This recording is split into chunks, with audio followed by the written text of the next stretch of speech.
Week, I had the honor of speaking to all of you from Philadelphia, the birthplace of the foundational documents of our democracy. Tonight, in keeping with the latest guidance from the CDC, to avoid gatherings of more than 10 people, I'm speaking to you from my home in Wilmington, Delaware. And I hope all of you are staying safe. Talking and taking the recommended precautions and talking to the docs, if you have one, to keep your social distance, to slow the spread of this virus. This pandemic has impacted every aspect of our lives and every aspect of this campaign. But most of all, my heart goes out to all of those of you who have lost a loved one, to those who have contracted the virus, to all the brave Americans who are working harder than ever to help their neighbors, and all those children that are home from school that are worried and don't know quite why. Doctors, nurses, EMTs, and public health officials, as well as the frontline emergency workers like firefighters and dedicated folks working to keep the shelves stocked in the grocery stores. You know, tackling this pandemic is a national emergency, akin to fighting a war. And it's going to require leadership and cooperation from every level of government.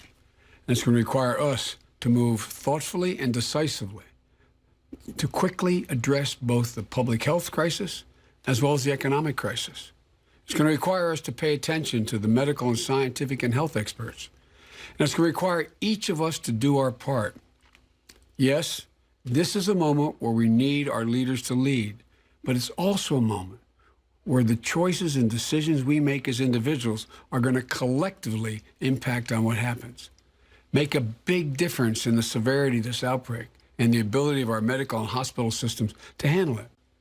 You know, I know we as a people are up to this challenge. We always have been. I know that we'll answer this moment of crisis with the best that we find in all of us, because that's what Americans always have done and what we do. That's who we are. Ordinary people doing extraordinary things when the need arises. And today, we are moving quickly to adapt our routines to meet this challenge. Americans in 3 states went to the polls today. I want to thank all the public officials and the poll workers who work closely with the public health authorities to assure safe opportunities for voting, to clean and disinfect voting booths, and to make sure the voters could cast their ballots while maintaining a distance from one another that was safe. You know, it's important for us to get through this crisis, protecting both the public health and our democracy. And today, it looks like once again, in Florida and Illinois, we're still awaiting to hear from Arizona. Our campaign has had a very good night. We've moved closer to securing the Democratic Party's nomination for president. And we're doing it by building a broad coalition that we need to win in November, with strong support from the African-American community, the Latino community, high school educated people like the folks I grew up with in my own neighborhood, labor, teachers, suburban women, veterans, firefighters, and so many more. And we're doing it with a common vision. Senator Sanders and I may disagree on tactics, but we share a common vision for the need to provide affordable health care for all Americans, reduce income inequity that has risen so drastically, to tackling the existential threat of our time, climate change. Senator Sanders and his supporters have brought a remarkable passion and tenacity to all of these issues.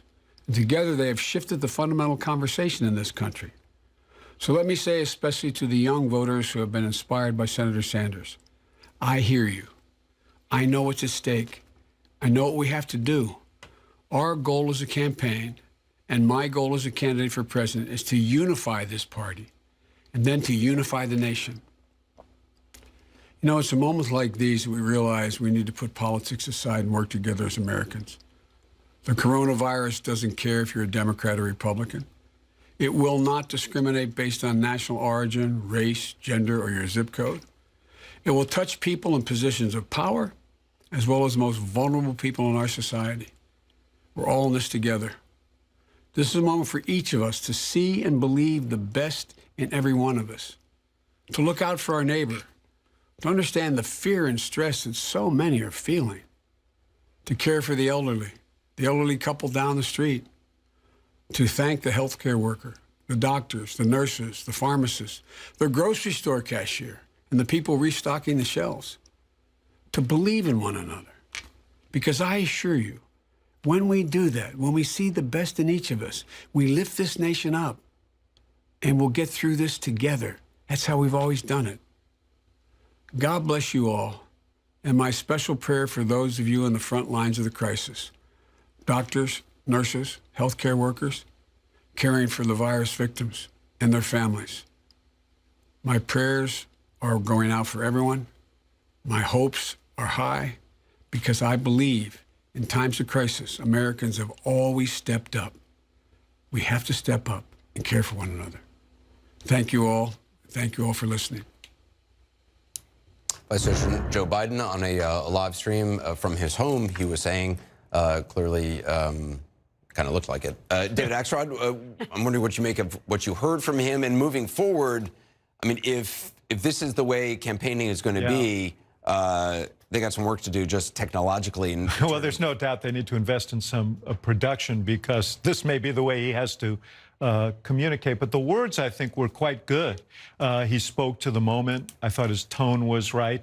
He looked like a guy who was ready to be president of the United States. And as of tonight, if you look at these delegate counts, he's taken a big step forward to becoming president of the United States. But no one should assume that that's going to be an easy battle. As I said earlier, the president is president, and he's president in time of crisis. That's an opportunity for him to solidify his situation, and he, we know, is a wily candidate. I just want to say one thing about what Alex said earlier. I have great respect for Senator Sanders and the issues that he's brought to the fore.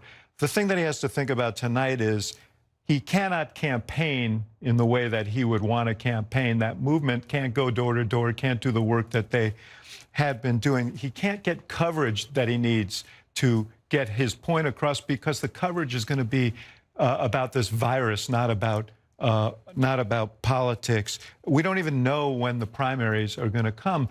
And as he himself said, he believes that the central issue is Donald Trump. If you look at these polls today and every primary we've seen, what Democratic primary voters have said is their principal concern is to choose a candidate they believe who could beat Donald Trump. It's one of the reasons why Biden has done so well. So as someone who I believe does care deeply about the outcome of this, I think these are weighty issues for Senator Sanders. Everything you said, I accept. He's giving voice to people who need a voice.